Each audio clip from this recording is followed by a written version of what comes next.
মিরপুরের জাতীয় চিড়িয়াখানায় রাখা আলোচিত মহিষ ডোনাল্ড ট্রাম্পকে দেখতে ভিড় করছেন দর্শনার্থীরা।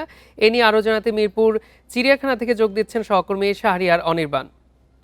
অনির্বাণ, বর্তমানে কেমন ভিড় দেখছেন দর্শনার্থীদের এবং ডোনাল্ড ট্রাম্প নামের মহিষটি নিয়ে দর্শনার্থীদের আগ্রহের এত কারণ কি?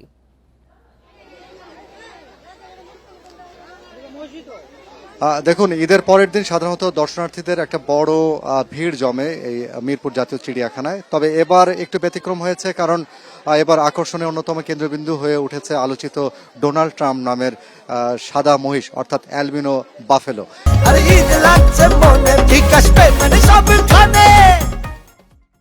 তার অবস্থান যদি আপনাকে দেখায়, আপনি নিশ্চয়ই দেখতে পাবেন যে চিড়িয়াখানা ঠিক পশ্চিম প্রান্তের যে খাঁচাটি রয়েছে, এর দুই পাশে হচ্ছে গয়ালের খাঁচা। ঠিক গয়ালের খাঁচার মাঝখানে একটি বড় রকমের একটা গরাদ রয়েছে, সেই গরাদে বরাদ্দ দেওয়া হয়েছে এই সাদা মহিষ বা অ্যালবিনো বাফেলোকে।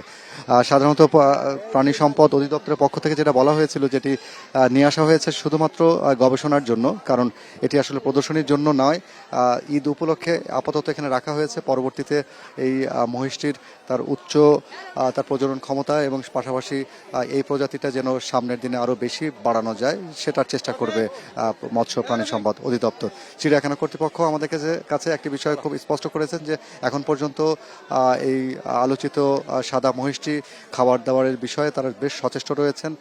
সকাল এবং বিকালে জু কিপার রাখা হয়েছে তার সমস্ত নজরদারি রাখার জন্য, এবং তাকে যেহেতু আজকে প্রচণ্ড গরম পড়েছে এবং ব্যবসা গরম আছে, আপনি জানেন নিশ্চয় যে মহিষ প্রজাতির যে প্রাণীগুলো রয়েছে তাদের এই সময়টাতে অনেকখানি তারা ডিহাইড্রেট হয়ে পড়ে, তো তাদের জন্য পানির একটা ব্যবস্থা করা হয়। তো কিছুক্ষণ পর পর আমরা দেখেছি যে চিড়িয়াখানা কর্তৃপক্ষ এখানে সাদা মহিষটাকে গোসল করানোর ব্যবস্থা করেছে। তবে তারা জানিয়েছে যে যেহেতু এটি উচ্চ গবেষণার জন্য এটি ব্যবহার করা হবে, যার কারণে এই শেডটিতে আমরা যতটুকু জেনেছি যে এখানে কয়েকটি ঘর করা হবে, পাশাপাশি একটা ছোট পুকুর মতো করতে চায়, যেখানে হয়তো এই মহিষটি সেখানে অবস্থান করতে পারবে। পাশাপাশি এই মহিষটি যেন তার খাবার দাবার সহ তার সামনের দিনগুলোতে যেন আরও ভালো থাকে, তার ব্যবস্থা এবং সুনিশ্চিত করার জন্য চিড়িয়াখানা কর্তৃপক্ষ সচেষ্ট রয়েছেন এবং বারবার এটির মন্ত্রণালয় থেকেও বেশ খোঁজখবর রাখছেন বলে আমাদেরকে জানিয়েছেন।